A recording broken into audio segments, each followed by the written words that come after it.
what lies do young women in church need to unlearn about their value or purpose? Do young women in church need to unlearn about their value and purpose?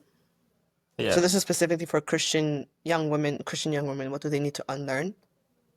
Yes. Um, I mean, there's different churches have different teachings about the women's place in church. Like we know there's some teachings that say that, women shouldn't be allowed to lead in church. Women shouldn't be allowed to serve. Um, there's different perspectives on it. But I don't know. I feel like, again, this is very controversial. I think women empowerment in churches is always a bit controversial for everyone. So I'm only going to speak about my opinion and try to base it on scripture as much as I can from what I know. Um, I think women naturally, man and woman, have callings. As a man, you have a calling. As a woman, you have a calling. That simple, without even being Christian, you have a calling. God has called us to do specific things on this earth. We're not going to go into the whole men are providers. Can we split the bill 50-50? We're not going to go into that. But but women have a calling. Women have a calling as well in terms of that dynamic as woman, man, whatever. And it's more of, the Bible says, in supporting. But we're in a time and age where God is for everyone. God uses everyone differently. We can say in marriage, women are for supporting. In ministry, I believe that women can lead ministries. I believe women should be supported to lead ministries. I believe women can support their men in ministries, so husband, father, whatever, men in ministries, while still having their own, that they can also be supported with by men and people in the churches, right? Are we still on The the same page? supported is you're using your British accents. Supported. So I think besides Yeah, we are on the besides the same accents, page. we're on the same page, right? So everyone who Yeah, leads so ministry, far, yeah, men or yeah. women, the Bible says that there is no gender Uh-huh. in Christ. There's no gender. We're all sons of Abraham. Like that, there is in ministry in Christian life, there is no gender. Now the responsibilities we have as in the gendered responsibilities we have, like as men as female, very obviously in societies and traditions and those. You see, I'm like walking around the question because it's I have to say these things because Yeah, I it's see. it's You try not to be cancelled. no, it's not about being canceled. It's about being careful because these are sensitive topics that affect Yeah. people very differently across the world. It affects me differently, like Uh-huh. I'm lucky to have parents who are very progressive and supportive. I'm a firstborn daughter in a society where in a community, especially back home, where they value firstborn sons or they value sons first, like more than they would do for me. And been in situations where I'm like, oh, my brothers are seemed a bit higher, like deemed a bit higher in the situation that I am by other people, not by my parents, right? Uh-huh. And I feel like one of the graces that we have in being Christians is that in the eyes of God, we're all treated equally.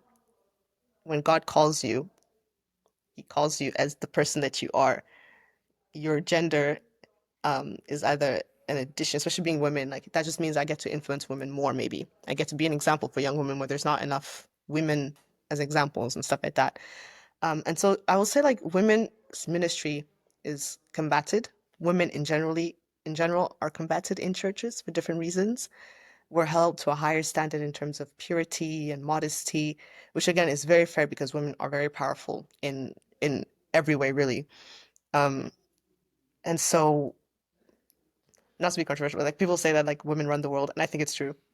I think it's true. Men technically run the world, but without women, you wouldn't be able to run the world. I just think that's so. And so, who really holds the power? Is it the people running it, or the people who are supporting the people running it? Without your support system, Anyway, on dit rien, on passe, tous les cas, tous les cas. But women are just held to a higher standard in church. The judgment is a lot harsher on women in church, outside of church as well, but also in church. Um, Physically as well as emotionally as well as so many things, and I think it's because we do have a big responsibility like in our lives, like just in general as women.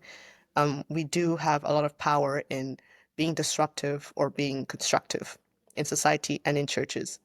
And so we're held to a higher standard, but there is a lot of judgment. There is a lot of constraint that is being put in women because of that.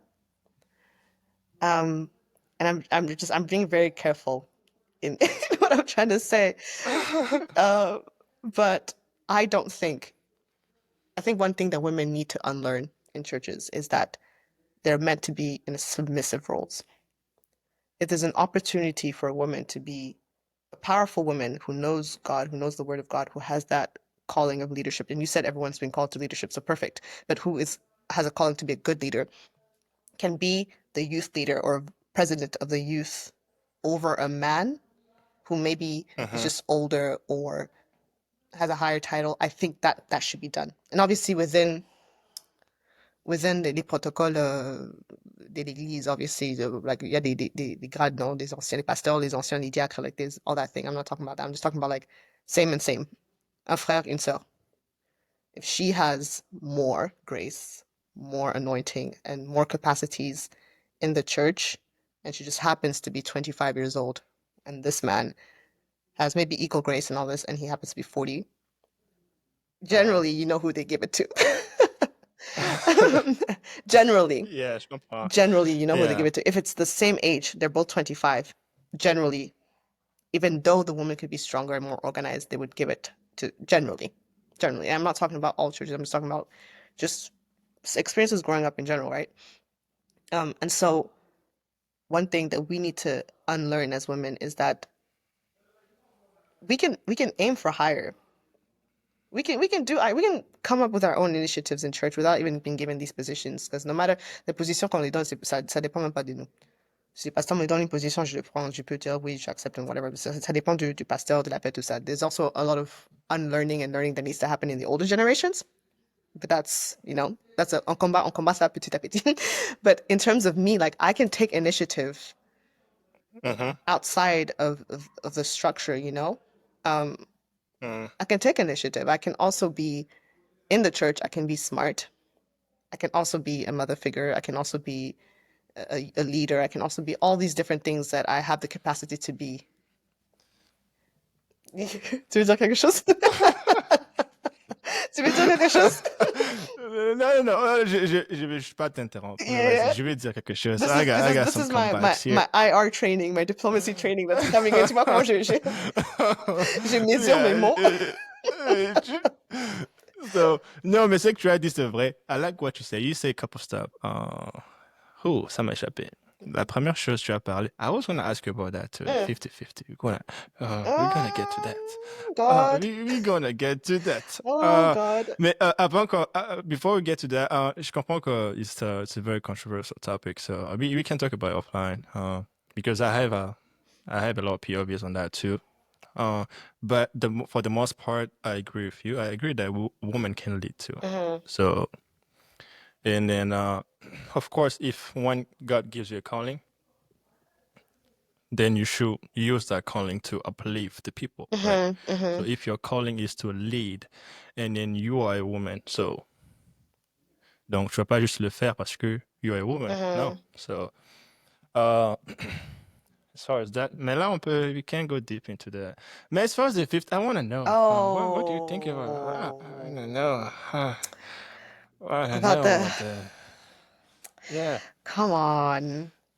Fine. I guess I can share my my perspective. Yeah. Um, so I'm a bit old school, yeah, in terms of these things, because I try to base as much as I can off of scripture. And also I'm very um aware of context. I always bring context into this situation. You can never come to me and give someone say this and this is without me asking for context. I'll always be like, okay, but let's take a step back and look at the context, right? So in the context that we're looking at in the Bible, where the man is the provider, um, and he's been cursed. Adam, the man, the one man, the first man, has been cursed to work the land for provision, right? Um, and so I think that actually men have a duty to provide. I do agree with that 100%. A man has to provide, has to be in positions to provide for his family, to the best of his ability and a bit more, like just that's unfortunately the curse has been given to provide. Si on était au jardin d'Éden, everything would be filet. You just go up, you pick a mango, you pick this is tu y allais. Mais on n'est pas dans ces états-là. En plus, with capitalism and everything, like you, unfortunately, there is a lot of pressure for men to provide. But I do believe it is one of the things about being a man is that you have to provide, right? Now, in this generation, we want to take things out of whack and say this and that. I believe that. Before we move on, Mhm. so what you mean by provide? No, Yeah. I'm going into it. I'm going into Okay, it. go ahead, go ahead, go I'm ahead, go going ahead. into Anyway, it because, sorry, like I said, interrupting you. in the Old Testament, what was provision? Like it's contextual, right? You're in the Yeah. wilderness. It's hunter-gatherer society, nomadic societies for the Jews specifically because they moved around a lot, right? So what does provision mean? It Uh, means, and especially at that time, I don't think it was about you can buy things yet. It was about bartering and trading and things like that. Um, so what does it mean? It means you go out, you do the killing of the animal, you bring it back, you make sure you have provided food and resources for your family in that way because the woman can't do it.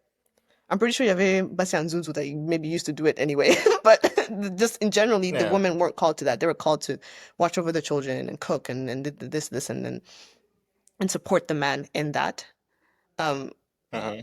And at the same time, like I always think about this, like when Adam and Eve left the Garden of Eden and she wasn't pregnant yet, or there was just the two of them. When he went hunting and chasing this, I'm sure she did something to help with the provision. Like she went and gathered something. She didn't just stay at home and wait for him to come back Uh-huh. and stuff like thing. But we just don't get that perspective in the Bible, right? So now in today's society, where if I as a woman have the same degree as a man, we earn the same, we have the same standing in society. I think it would be unfair for me to want him to provide for everything. Not that he can't do it, but I should be able to contribute as well. I should be able to contribute. I think especially in a couple and marriage and stuff like that, when you're trying to build your home together, the more you each other puts into that, the better it will be. Um, Obviously emotionally, financially, in all the senses. Like I think if you can both contribute to your household, I think you should. I think I would expect my man to take that as his number one priority over me. But if I can, I will. I'm not going to sit back and like I want to contribute to my home. When do you want to contribute to your home? I don't. But anyway, c'est moi personnellement. I would just want to contribute to my home. If Uh-huh. it's like, si par exemple lui veut payer les loyers au complet, okay, you can do that, and I can contribute to the groceries, for example. Like I don't need to ask for grocery money. I don't need to take a card. I can just buy groceries all the time. I can just do this, and that. Like it's not that big of a thing for me. It's like I want to contribute to my home. Like a wise woman builds her home. I want to build my home in any way that I can. But the expectation is that you're still contributing the majority of your energy into our home. That's just what the expectation is because, you know? And then also, in terms of the 50-50 thing, because that's also why I didn't want to get into it, because it's not just financially, people were talking about it emotionally and stuff like that.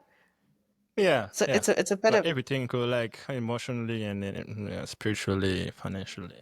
yeah, I think the man is the leader of the house, biblically. Yeah?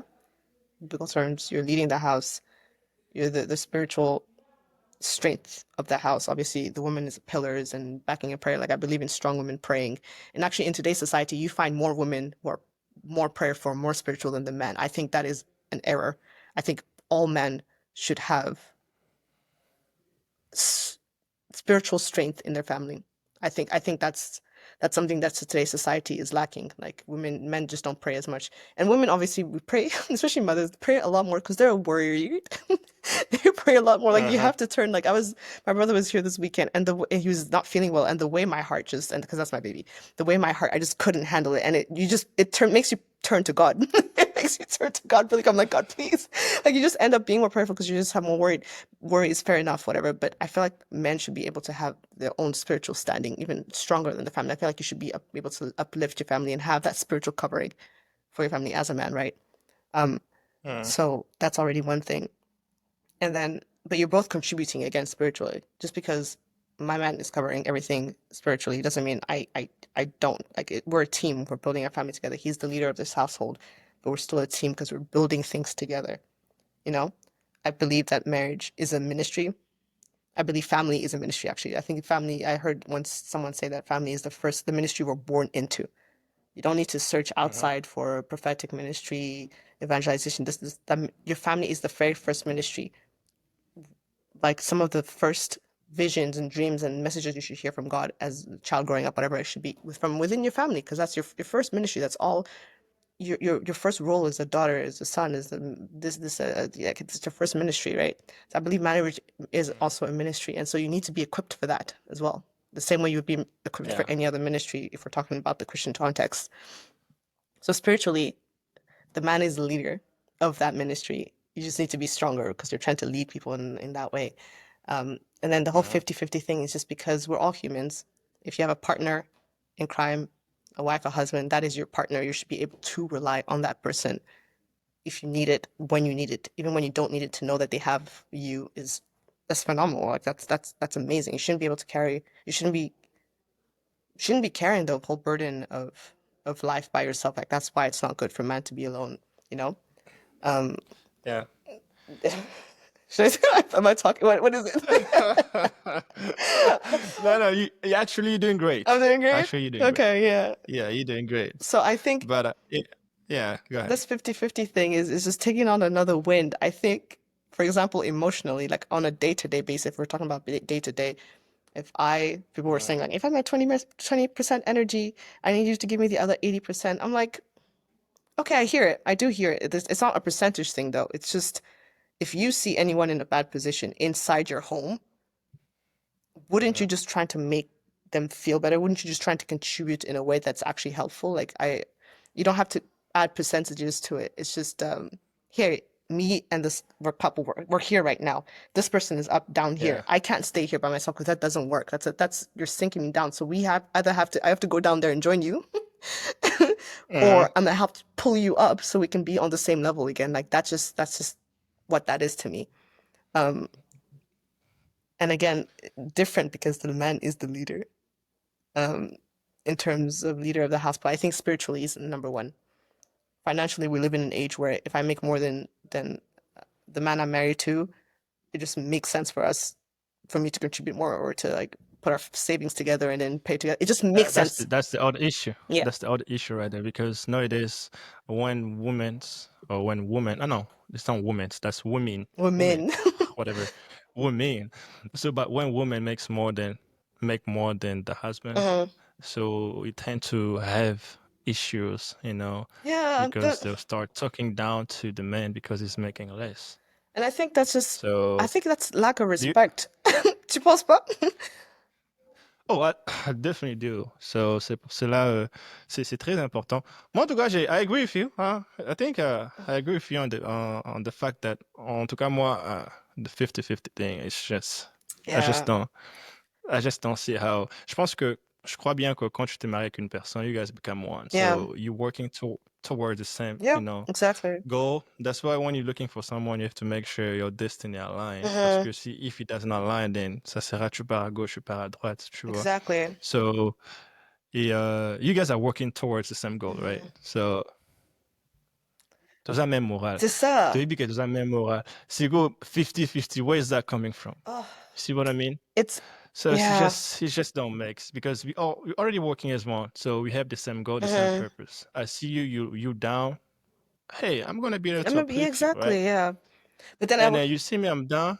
Yeah, that's vice versa. Go ahead. exactly, I was gonna say another side of the 50-50 thing is like, parce que nous, on a parlé de mariage, tu vois, dans le contexte chrétien. Tu vois ce que on a parlé de mariage dans le contexte chrétien 50-50. But then there's also conversation about 50-50 in dating, which is a completely different topic, right? Because it's like, on fait une sortie ensemble, are we splitting the bill 50-50? Okay, Tu vois, ce genre de it choses. depends. It depends. That's a good question. Ah, je pense que la personne qui invite, c'est lui qui paye. Mais tu vois, ça, c'est Mais, culturel, hein? mais les trucs aussi, c'est que il y a d'autres personnes qui sont tellement habituées à payer. Mm, I'm talking about men. So even if that they are invited, they'll still take care of that, mm, right? But moi, je pense que ça dépend juste de la personne que tu es avec, surtout le partenaire dans le dating mhm. before marriage. Ça dépend du partenaire que tu es avec. Il y a d'autres partenaires who be like, oh, they just understand the situation. Tu vois? You know, Je it's fais a un exemple. cultural Je thing. fais un Yeah, exemple. vas-y, please. Genre, you know, dating someone, right? And then you guys been going out and then you been paying all the things. And then ton partenaire comprend, là, oh no, next time we go out, I'll take care of that. Mhm. Tu vois? You might feel some type of way, but parce que, mais au moins la personne, she's understanding you, right? Mhm. So she's just trying to help as much as it doesn't mean that she's making millions of money or she Mhm. doesn't necessarily make a lot of money, but she just want to contribute. So ça dépend juste de la personne à qui tu es. Il y a d'autres, there are other people, women, they just want to take your money. No, that's true as So well. they'll That is let you true. spend and all that. So, Yeah. And the thing is, I think it does vary, like you said, for every like relationship or couple. This, I think it's just the conversation that people are bringing up about this 50-50. So it's poisoning. Like you said, we talked earlier about faith and what you're hearing contributing to what you're building.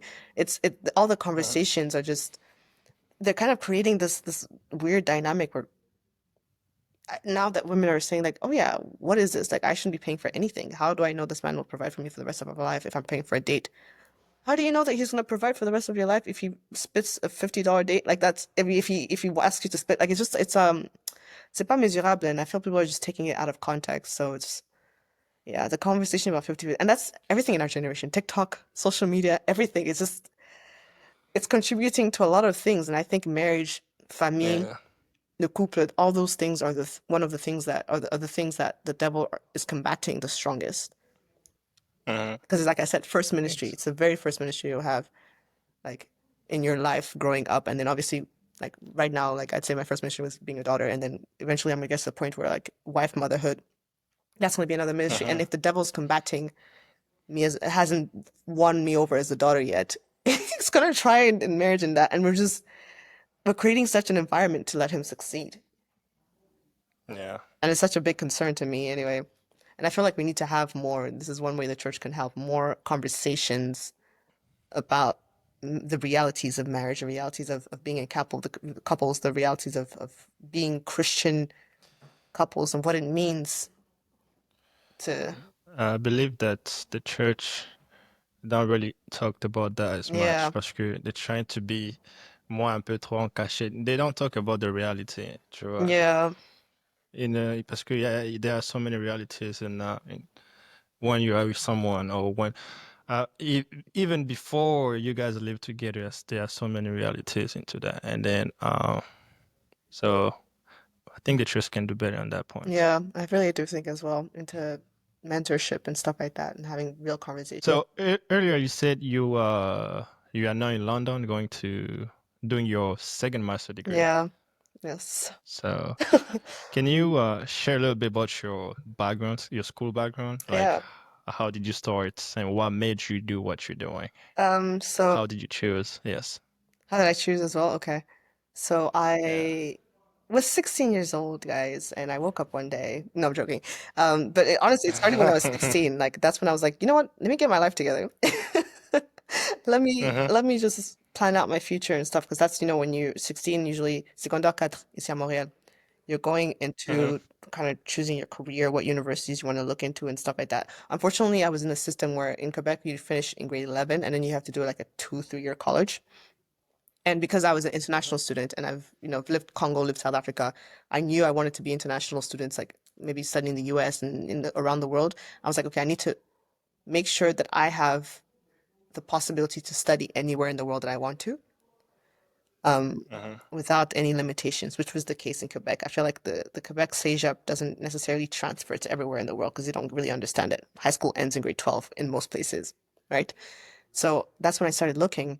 And the school that I had here in Quebec, I was going to, sorry, didn't offer grade 12. So I was looking for schools in grade 12. The one that I found in the city offered it, but because we had migrated later, immigrated to Canada later, French wasn't my primary language. My parents didn't study here. Il y avait des complications. Québec, c'est un peu compliqué quand ça parle d'éducation et tout ça. So I looked for schools, and luckily I had a friend who had gone to a boarding school, and he was like, "Yeah, you would love it." Say, and I called, yeah, it's like international school. There's people from everywhere, and this, and that. I'm like, c'est parfait. But it was outside Mhm. of Montreal. So now I'm 16, turning 17, and I'm telling my parents, guys, y a pas moyen.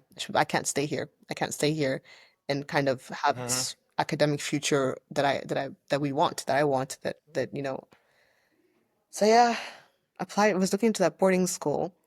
my parents were like so reluctant about it because, first child moving out the home, moving like 2 hours. It wasn't even that far. It's 2 hours Yeah. away by car. Never, not even 2 hours, an hour and like 30 minutes away by car. But it's still like, yeah.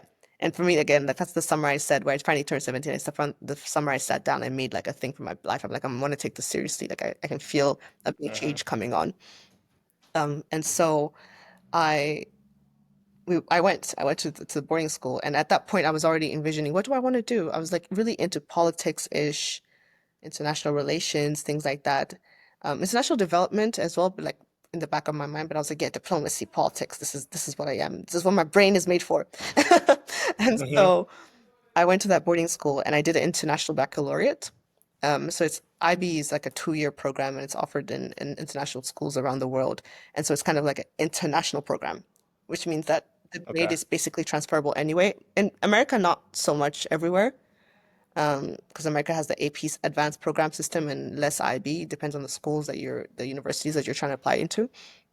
But I did Uh-huh. that because I wanted as many possibilities as possible. And then also changing school systems from the Quebec school system, the Quebec provincial school system to the Ontario provincial school systems, and then entering IB as well. So there's a lot of changes, but it's like I knew it was necessary to get to Uh-huh. whatever I wanted to do. So yeah, just class, nautang, nautang, nautang. And then time to apply for universities. I just wanted to go to the US. I was such a big US girl at the time. Oh my God. I really wanted to go to the US. I went to visit schools. I was applying and this, and that.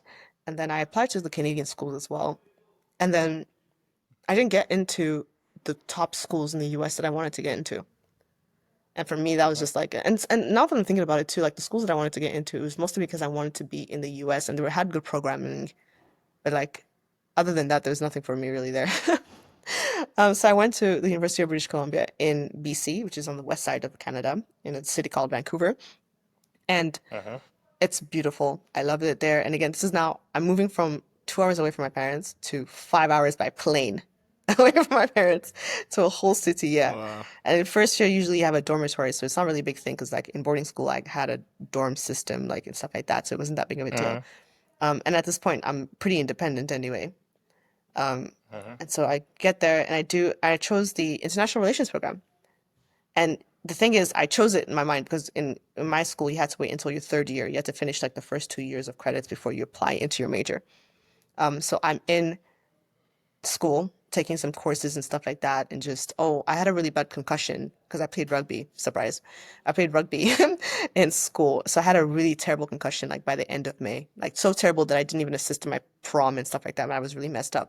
And so that summer going Uh-huh. into university, usually I'm a very prepared person. I have a list of like what I want to do. I just wasn't intellectually, I wasn't there. Like I was just catching up from my concussion just healing. So I go into the first year of university not really knowing what I need, like the basic stuff. Like knowing that I'm gonna Yeah. I applied to my courses and everything's good, but I didn't realize I needed like a science requirement and things like that because I just didn't pay much of attention because my brain hurt, my head hurt. Um, Yeah. and so I took the opportunity to go see some advisors and stuff like that. And when I saw an advisor by the end of my first semester, he told me, you are not going to get into the IR program. You don't have what it takes based on your grades. And just because I got into this CAP, which is like a module where I was taking psychology. I don't know why. I don't know why I wanted to do psychology or my head was a bit frazzled. It actually, I liked it. And I really appreciate what I learned from it in retrospective. But then I was like, I don't even know why I need to do this. And it helped a lot, actually. I will explain that as well, because I got a connection Uh-huh. from that program that gave me a job as Yeah. a teaching assistant in my third year. So it was really a fourth year, third year, one of those years. So it was good. Like I'm Uh-huh. glad that I actually took it. But the guy said, the advisor said, you're never going to get into this program. I said, we'll see about that. But that was second semester. Now we started. I got a job. I was working, whatever. COVID hit. On fait the online school is Usimba Day, whatever. It worked. And then Yeah. once I got back, I applied and got into a job as a peer advisor in my faculty. So now I'm working with the guy that said I wouldn't get into the program. Yeah. And then guess what? Third year, going Uh-huh. into third year, I got into my program. I got into international relations. And so I did that. And at the same time, I found out about this master's program that you could start in your undergrad. It was a master's of management, business management. start in your undergrad, Uh-huh. and then after you graduate from your undergrad, you do 6 months of an intensive, basically school program to get your master's. So like, okay, yeah. So I started in my undergrad, I was taking courses and this and that. And because I did IB in high school, I got a lot of credits from that. And again, like I didn't know this when I started Yeah, because je transfers. t'avais dit Yeah. que ça, j'étais pas à 100%. Donc je savais pas que j'avais des crédits. Yeah. And when I went to go see that advisor, he didn't tell me I had those credits either, even though I asked. I was like, I'm hearing people are saying they have credits. Why don't I have credits? He's like, no, you do, but it was Mhm. only 6. I was supposed to get 24. So by the time I'm in my program now, I'm realizing that I don't have to take electives because I have so many credits, which really helped. Yeah. So yeah, so it was just like I was like, thank God I took IB because it really opened doors in ways that I didn't expect it to. And I'm Yeah. working half the time, I'm a student half the time, and I'm doing the master's courses on top, which is a lot. Which is I like it because I like to be busy, but it was also a lot. I graduate. Mhm. Thank God I graduate. Undergraduate degree, bachelor's of arts, master in sorry, major in international relations, and then like 3 weeks later, I start my master's program. The most intense 6 months of my life. We did Wow. a year's worth of master courses in the space of 6 months. So every Mhm. 5 weeks was a term. Yeah. So we did 13 weeks of school in 5 weeks, essentially. It was a lot. It was a lot. It was intense. And it was kind of one of those things I'm like, why am I even Very doing this? Yeah, intense. why am I even doing this? I don't even want to be in business management. I was like, the management part helps because it's leadership. Fair enough. But then at some point I was like, should I Uh-huh. just drop out? Like, I don't even know what really, like, I want to be in IR. And then by the end of the IR degree, I realized like politics, it's all seems fake. It seems like people are just playing and all this and that. Like I just don't want to be in politics anymore because especially because I knew going into university that I wanted to work in Congo at some point. I want to go back work in Mhm. Congo and stuff like that, or work for Congo, like especially in diplomacy.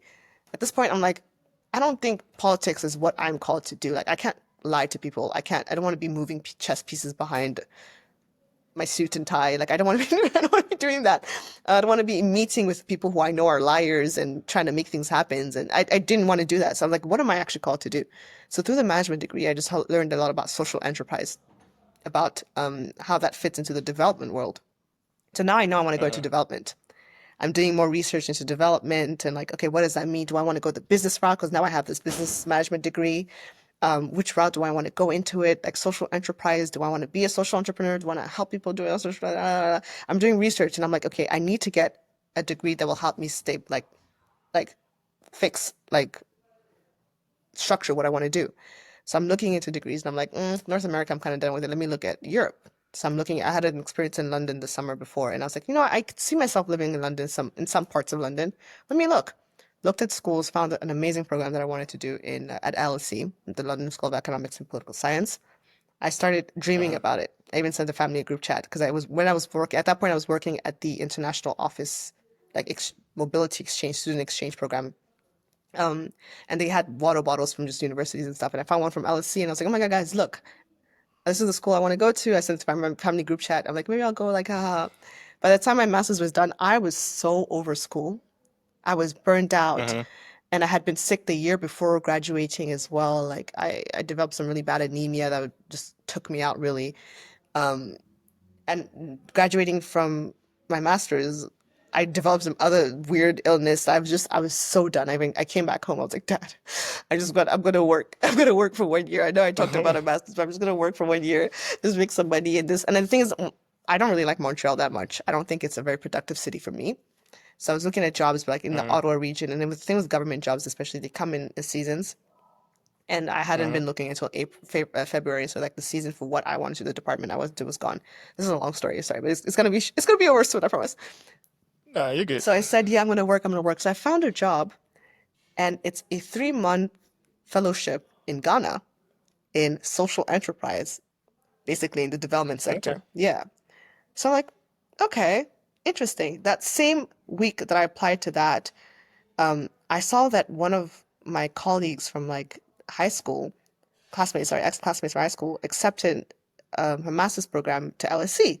And I was like, hey, I had Uh-huh. dreams of that. What happened? And this at this time I had taken 2 months at home. I was happy being a chômeur.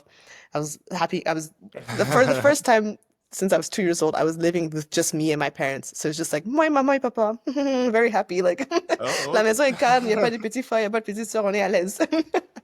Je m'ennuyais Wow. aussi because, like I said, I'm someone who likes to be busy. So I felt like I was not being productive, right? But I was reading, I was doing all these things, but I just wasn't being productive. Like I just didn't like it. So I was looking for jobs and stuff like that. And like I said, I saw the post that you said you got accepted to this master's program. I was like, hey, yeah, I had dreams of that too. Okay, let me see, well gone for that. Like, let me see what's up. So I applied. I didn't tell anyone. I'm usually very open with like things like this. I'll tell my parents, especially not everyone, but I'll tell my parents and close friends. I didn't tell everyone. I was just like, let me just apply on the low. The same time as applied for that 3 months in Ghana thing. In that week, I got acceptance to both. In the fall, like 2 weeks later, I got an acceptance to both. And I'm like, that's amazing. I can go to Ghana for 3 months, work and trying to see if this social enterprise like development thing is something I really want to do. And then I can go to school afterwards for it to just Uh-huh. specialize and actually get the tools and the resources. And also LC is a really well connected school. And so that's kind of how it went.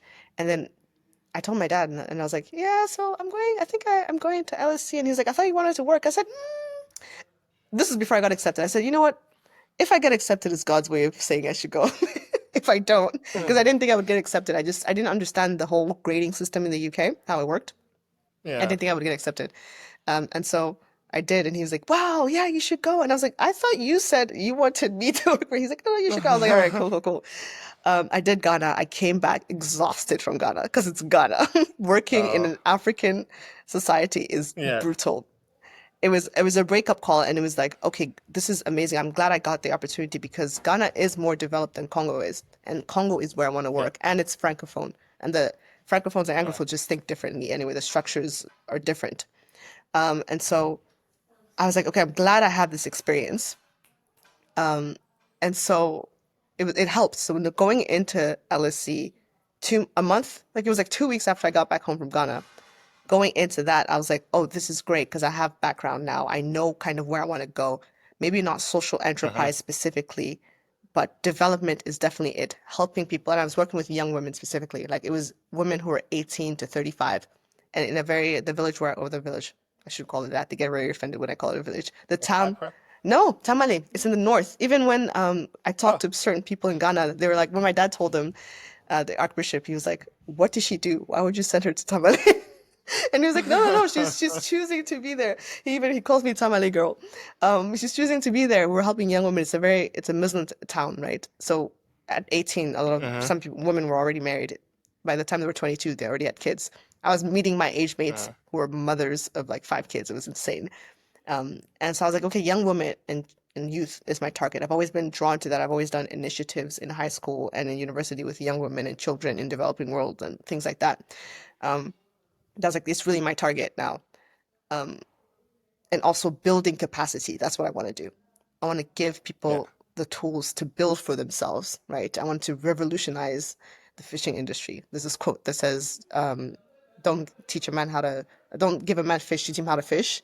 Social Yeah. entrepreneurship is revolutionizing the whole fishing industry. And I love that. I love that quote.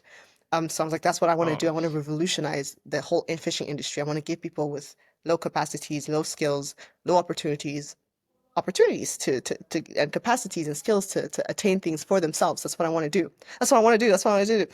I come back with all that fire and vim and then I start school and I start school.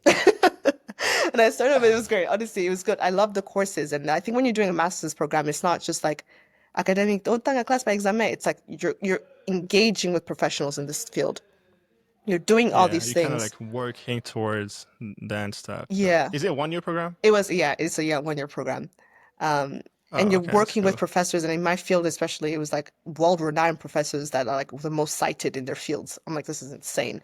Having conversations with them, and Yeah. because they don't see a lot of Congolese people in the program too, it was really good for me to be there as well because we they get more interested in what I'm doing, and it ended up giving me resources and talking to me about specifically Yeah. Congolese things and development in Africa. I was granted access into a African program for African leadership, so I also did that as Uh-huh. well.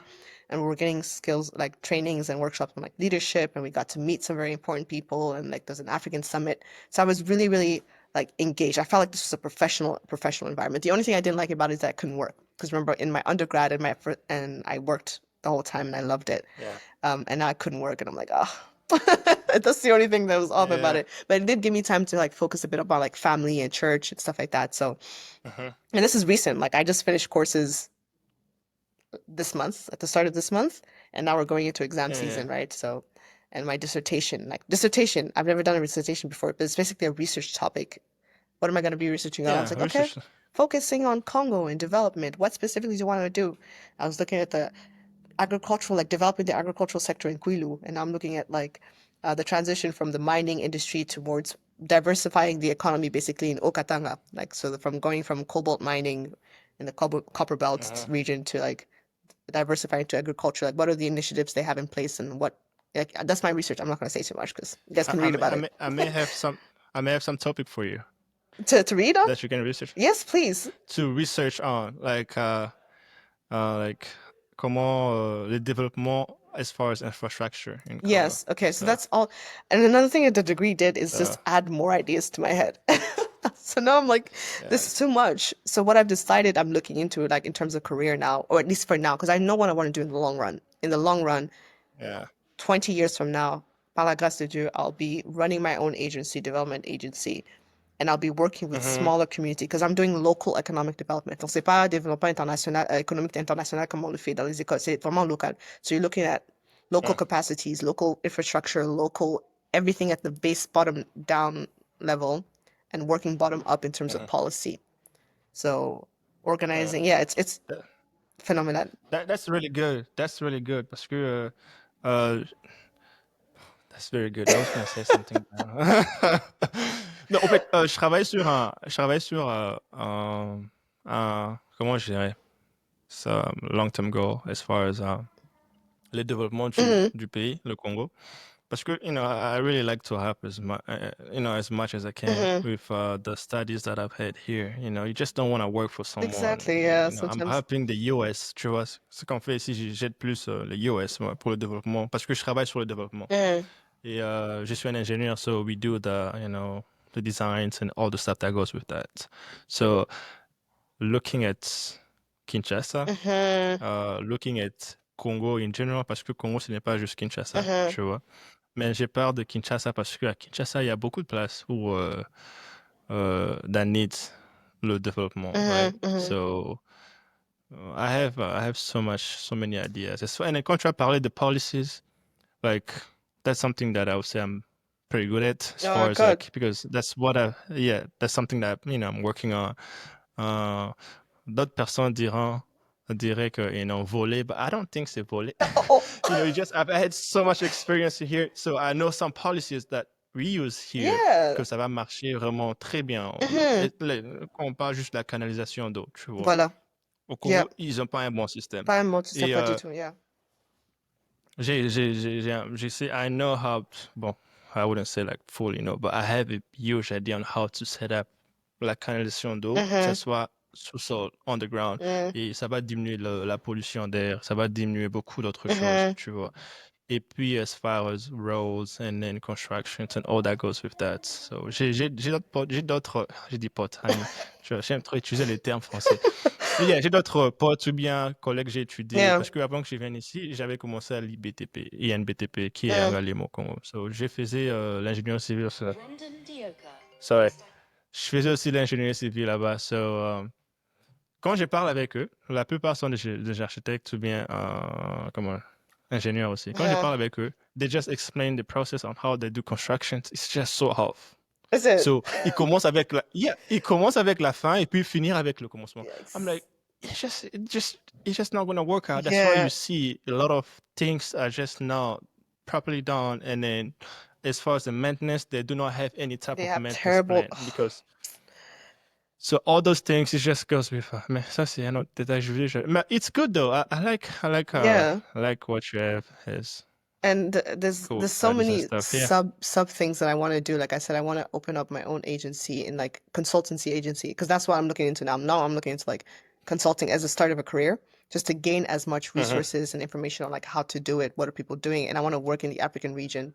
Maybe not Congo because I don't think Uh-huh. I'm mentally, financially, spiritually equipped for Congo just yet to be working in Congo Oh, just yet. Like Congo, so plus, yeah. it's it's Surtout que j'ai fait ma dissertation, it's on an va autre voir. topic. Vraiment, je te dis.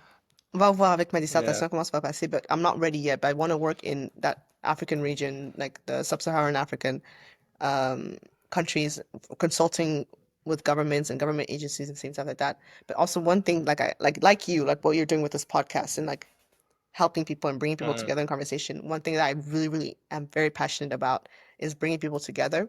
So now that I know you have an interest, for example, bringing you into like I do genuinely have a list of people that I have in mind mm, for like if I ever need to do a big developmental project, if I ever need to put together a team of people, especially young Christians, who can aider le pays à avancer, you know, and things like that in the different domains. This is the people I'm going to contact. Engineers, musicians. I know mm. musicians like weird, but like why? Because there's a lot of talent. And in developing people, Yes. you're developing their talents, right?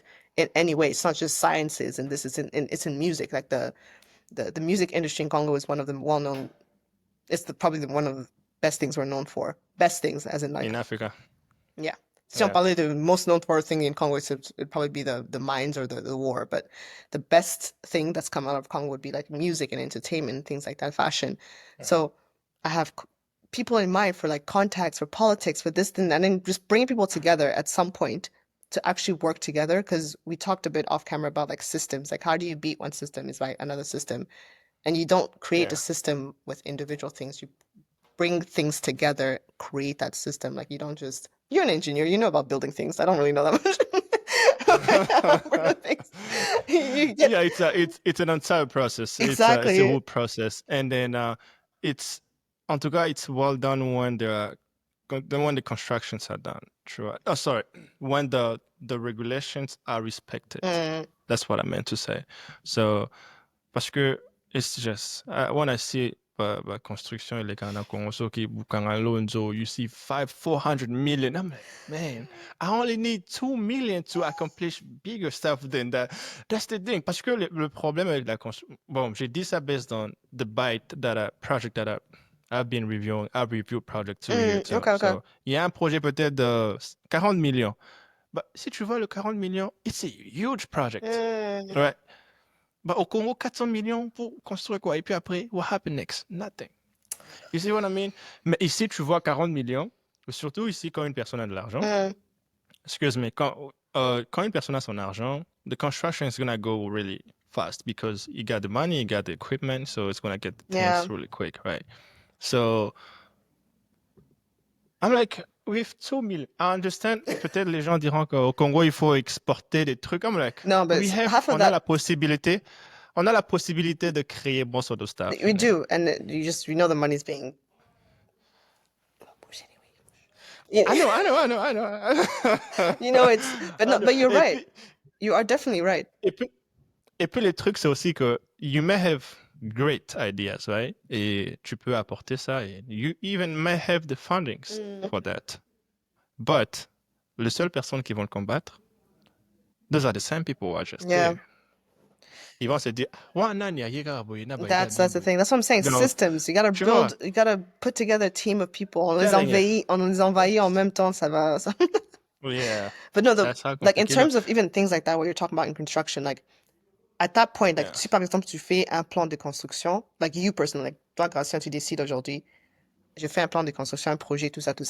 Where I would come yeah. in that, if I was to be invited, thank you, into your project, would be training the people who are using the equipment, for example, in knowing that in helping them use the equipment. I would be helping in the making your management team, for example, because you can't just have people working. You need a management team to help with the resources and the Mm, HR and working hours and all these things. Like that's what I want to do. I want to help before we even get to the point of constructing. I want to help the foundations of it. Yeah, yes. I want to make sure that So, people have enough skills to mix cement. Like I want to make sure people have know how to use the machine, that we're not just importing, because you can import. That's a problem with Congo. You'll import these things. Oh, Wuti Egypt, tout ça, c'est high quality. The people using it don't know how to use it. And what happens? It breaks. What happens? Like the money's lost because they didn't use it properly. They won't even use it because they don't get it, right? Donc ce genre de choses, like just mhm. helping capacity at the very basic level, it helps. I think, and it also gives So, jobs. builds Yeah, expertise. c'est vrai. Et puis, c'est ça aussi le travail, as you said previously, c'est le travail du consultant, du Mm-hmm. consultant. So a consultant, what you do, because I've worked for a consultant company Mm-hmm. before. So what you do, uh, I would say I have a good idea on how a project can start from start to end. Mm-hmm. Like I would say construction projects development.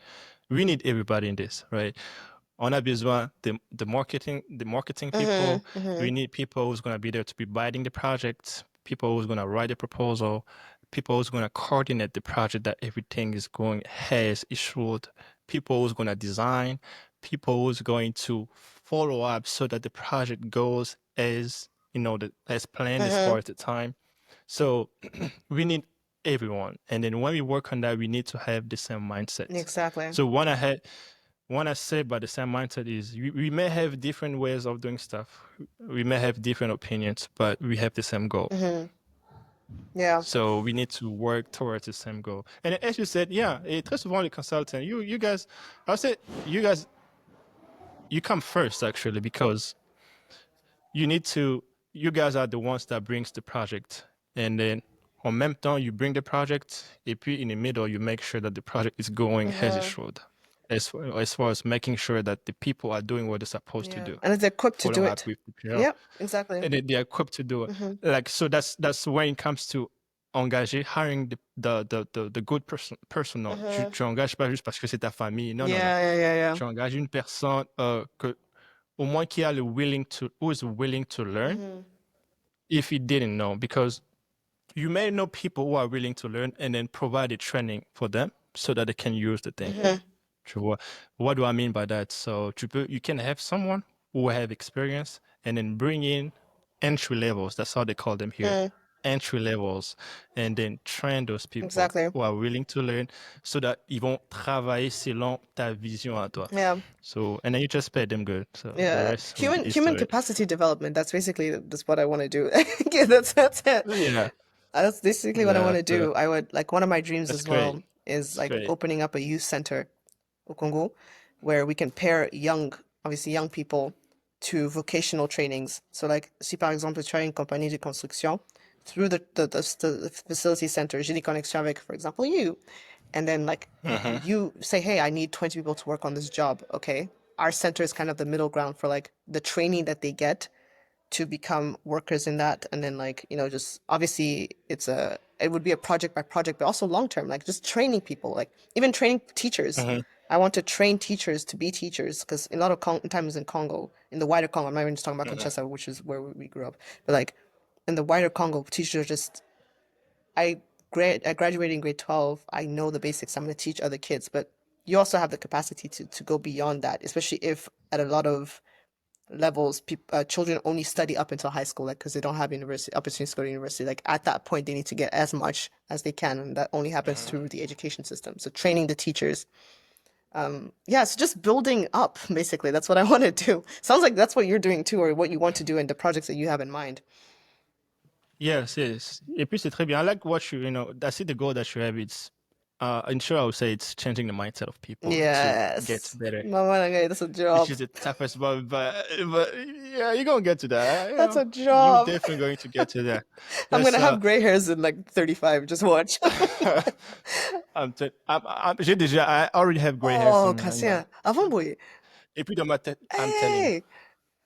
money, nazana linde for more I be mangana kata ngombe be ma toujours. Oh my gosh. Et puis dans ma tête, quelque part là, ici, comme mon coiffeur, mes coiffeurs me dit, ah man, you have white hair now. I'm like, Oh, c'est la c'est sagesse. Non, c'est sûr. la sagesse. C'est la sagesse. Yeah. I'll take Yeah, that. yeah, I'll we'll take take it. that. I'll take it as a compliment. No, but en tout cas, c'est très bien. Moi, I like to see like young people who want to do great things. And Yeah. then, moi, en tout cas, je t'encourage de continuer à le faire. And it's just, sometimes, ça peut t'arriver que you feel down Mhm. and then you feel like that thing is just not going to work out. Mhm. Uh, it has happened to me before. What I do is, I just remember trying de me souvenir un peu de why I started. Exactly. Okay. Right? Parce que when you have that vision, when it comes to you, c'est Dieu qui te parle. C'est Dieu qui te Mhm. parle de ça. Et Mhm. puis, quand tu planifies, tu écris ça, c'est Dieu qui te parle à planifier parce que Dieu aime de l'ordre, Yeah, Dieu aime la yeah, planification. Tu peux pas avoir la foi sans une yeah. planification. Tu peux pas avoir une vision sans une planification. Même la foi So, sans, because faith without a plan is you're yeah, trusting in God to deliver something at your doorstep. you didn't plan exactly. Although some below, maybe you don't have plan, but Mm. if you have plan, and God is gonna show. So I always remember, trying to remember the why I started something. That's what, because I would say I'm a self-motivated person. Yeah. Of course, it's good to have motivation from other people, Mm-hmm. but not usually, But yeah, Mm. moi, tu encourages, je encourage en tout cas. You gotta keep it up. Thank you. You Congratulations, it's too. good. No, you too. Mais pour Oh, l'instant, j'ai thank you. fini les études. C'est fini avec l'école. I need like a good 10, 20 Uh, years break from school. Right oh, now. I just need I was done with school when I finished uh but I'm gonna go back to school, but part-time, yeah, je part-time. t'encourage aussi. Je t'encourage aussi de le faire. Just Et si probably c'est to get my nécessaire en tout cas. MBA, that's it. Si c'est nécessaire, I also tell Yeah, people yeah. now like if it's not necessary, don't do it. Don't follow me. Like I couldn't stay away. Now I'm going to stay away because it's like it was like I'm even thinking about it, like God really guided me through this whole thing because to get to where I Hmm. am, I had to go through those different levels of schools and different places and different da, da, da. So I'm happy to be here. But it's also I wouldn't encourage everyone to always go to school. Just get as much Yes, possibilities, as you can. Yeah, capacities, just open up as much possibilities for yourself as possible is what I would say in terms of that. yeah. Et puis, life is a journey. Mm, Every step of it, you just gotta make sure that you are enjoying it, and then you are grateful for that because you are learning towards your goal. C'est très bien en tout cas. hmm. It's good. Question. I have a question for you now, though. So, Oh, in terms whew. of, because you said earlier that you actually Yeah. enjoy what you do, which I think is perfect because I think one of the driving motivators for me in doing what I want to do and studying and all this is that I actually love it. I need to love something or be passionate about it or feel like it's necessary to do it, right? And you said that you love what you're doing right now, the podcasting and the editing. You said you actually love it, and so it's not much of a burden. How do you feel about things that require more sacrifice, like things that you know you're not going to love or you know you hate for like strongly, but you know it's going to bring you towards a good direction in like 2, 3 years from now? Like, how do you feel Like about what? that? You know what? Oh, yeah. Even like education. Some people are thinking like, you know what? I'm not going to go to school because I don't see it contributing right now to the plan that I have now. But in 3 years, that it could contribute. Like you just need to sacrifice those 4 years of school, or say for example, you did hate doing this podcast, but you know God has called you to it, and you just have to sacrifice how many ever hours you spent today on this call just to talk to me. You just have to sacrifice that. How do you what I'm do you telling feel you. about that? Like what would you say to people about that? Okay, I don't think I really understood your Oh, you question didn't correctly, understand but I'm it. gonna try and answer. I think I did a little bit. So your question was to how do I feel about something that will require me more sacrifice, Yeah. but ce n'est pas le résultat, c'est pas pour directement le résultat, c'est pour Yeah. le futur. Is Yeah. that what you're asking, Basically, pretty yeah. much? So that's a good question. Yeah, another good question. Wow, you got great questions. So je pense que if I know, Mm, I mean, if I know that things that requires me a lot of sacrifice, mhm. the result is going to be really huge. Like 2 years, 3 years from now, I'll put in the time, right? So because I don't think we really talk about my story when I came here, but we can talk about it offline because it's just a long story. Okay, okay. Uh, like for the people who know me right now, they will just think, "Oh wow, Monana, wow, he's doing this, Azaboy, Azaboy." But there's been a time where when I had to put in the work, Mm, right? mm. I've been in US for almost 6, 7 years now, but six, Eight whatever, years? 6, 7 years, uh, 7, Okay. because I was 2018, Okay, so it's okay. gonna be Yeah. 7 years in August. So, but like my first 4 years, I was pretty much working, going to school. I would Mm, take 17 credits per semester yikes. and working like 84 hours Mm, every week. mm, mm-hmm. So um, I had put in the time for it. Those were sacrifices because I knew after school I would not have to do the same thing Mm-hmm. again, like working as much I was working before. Because when you go to school, I was international student at the time, so you had to pay tuition Mm-hmm. out of pocket. You gotta work to make it work to Yeah. pay the tuition. I gotta pay per semester is about like 6, 7. 7,000, 7K, 8,000 per yeah. semester. So Four you have semesters, yeah? to for a semester. No, how many semesters do you have in a year? You guys have three, Oh, four? only two. Two? Oh, okay. I mean, you have three. You have the option not to take the summer Okay, classes. okay. So, but I will just take the spring and winter courses. But but yeah. So I had all those going on. But to answer your question, yes, if that thing I know is going to be really good for me, hey, I'll say, I'm pretty good at doing, making sacrifice for something I know is going to give me a good result. Mm-hmm. So I wouldn't mind working hard for a certain period of time. Even if the result is not what I'm going to get or what I'm thinking I'm going to get, I will be enjoying the experience. I'll be grateful for the experience, right? So as long as I know I put in the time into it, Mm-hmm. I give it everything I could, hey, I'm good, right? So to really be clear as far as the podcast is a little bit different, right? Mm-hmm. I will now say I'm giving all the time into the podcast. I'm giving what I can, but I'm trying to make sure to be consistent with that at the same time. So as you say, we've been on the call for like 2 hours now, or Three. 2.5 hours. Three. Three? Oh, so we've been on the call for 3 hours, and it's also because we're getting something that is impactful, and Mm-hmm. then that will be good for the other people, Mm-hmm. and maybe good for us too because I'm learning things from you. Yeah, me I too. hope you learn some stuff. I didn't talk as much because I'm more of a listener, No, right? but even so, when you but talk, it's very impactful. So like I'm enjoying this, yeah. It's so good inputs. so that's great. But yeah, as far as sacrifice, yeah, I'm definitely do the sacrifice if I know it's gonna give me the But results. But if you as far don't as the know, results, hmm. yeah, that's the thing. That's the thing. If the result, that's why I said even if the result is not what I hope to get, but at least me knowing that I put everything or I gave everything that I could have, that's just what matters to me because Hmm. the result is not, I don't know the future. God who Yeah. knows the future. So if I didn't get the result, I'll be like, oh, okay, donc, just God wanted me to go through that to get the Hmm. experience that maybe might help me in the future. I don't know. Because il y a d'autres choses que nous faisons maintenant. On s'attend à des résultats directement. Peut-être les résultats, c'est après 10 ans. Ouais, malheureusement. Tu ne sauras pas, tu vois. Yeah. Je dirais pas malheureusement parce que je dirais au moins qu'il y a d'autres choses que nous ne faisons pas directement pour moi. Peut-être tu fais pour d'autres C'est générations, ça c'est vrai. tu vois. Ouais. C'est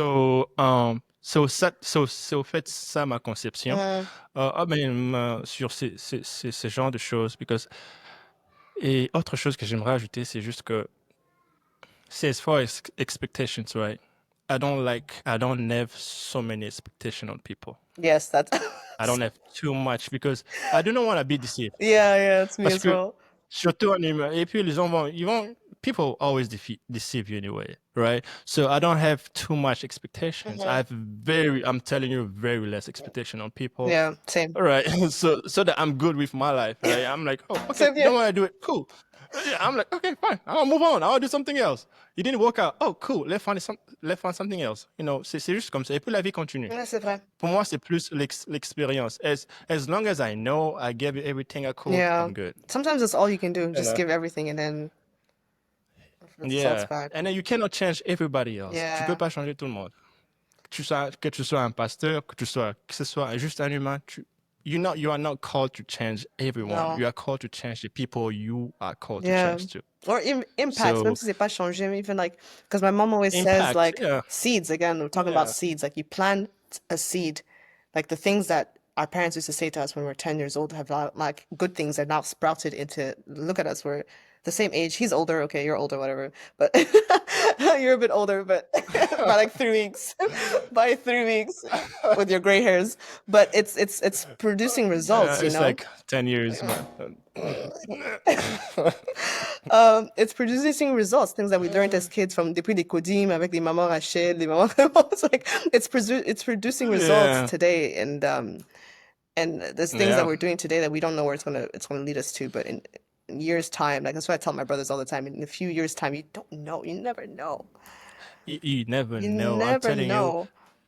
Moi, je vais te dire, ça, it's very recent that happened. C'était, on avait parlé offline. J'ai dit que j'ai commencé un nouveau travail. Mhm, Et Et tu vois, c'était ma première semaine la semaine passée. Et Congratulations. You le survived. deux, oh, oh, telling you, it was that was really busy. The second day, they had me go on the meeting, right? Et puis je suis entré dans le meeting, tu vois. Dans ce meeting-là, j'étais le seul noir, Yep. le seul congolais, Yep. et tout le reste c'était Mindele, Mhm. le blanc. Et Le blanc. I was the only so I was the only engineer for my company, and Okay. then because they're working, we are the reviewing, engineer company for that project. Mhm. Because as I told you, we're working on government contract and Mm, stuff. mm. Et puis, il y avait aussi des gens, on avait aussi les conference meeting, et puis c'était like, what was the conference in table, on a table, like a lot of people, about like 10 people, and then some other people on the conference. I was the only black, African, Congolese. Et puis dans ma tête, je suis en train de regarder, je dis, wow, 4 ans passés, 6 ans passés, I was still in Congo. I couldn't even think that Right. I would be in this position. And in this Right. position, people are there for me to give them my perspective about the project. I'm like, Mm. pendant ce temps, tu dis, Dieu a sa façon de faire les It really choses. does, 6 ans yeah. passés, you could not imagine of me being there, but no, I'm there. You guys need you need my perspective. If I say, oh, this one is not good, you gotta find something else. Donc, I'm just trying to be, hein? Tu vois, Mais, Congolais. Le Congolais mais avec le c'est pouvoir, juste. c'est une histoire d'amour. Congolais avec le pouvoir, No, but the thing is, I just go by the regulations too. yeah. But and then to just make sure that we get something good as far as construction, so that in the longer term you're going to avoid some by some Mm-mm. type of erosion and type of stuff. But quand j'étais sur place, I was like, wow, à la tête, dans ma tête, I was like, wow, this is Look great, at this is God. wonderful. I'm telling you, but ça demande, had required me to, put in some sacrifice Yeah. before for me to get there. And then it's just not just sacrifice, but also a lot of work Mm, into it to mm. get to a certain level. But Nega Toloba, is that bad It's name? like abandoning. C'est le début du commencement. It C'est le actually, début du commencement. it's even scary sometimes to think like we're only, I'm not going to say our age because a lady never tells, but we're only this young, and we have a whole life Yeah, realistically ahead of we're 50 years old. You 58, I'm 58 and 3 weeks ahead of you. But go ahead. 58, 50 No, 5'8". I'm 58, avec you ce visage, 58. frère. No.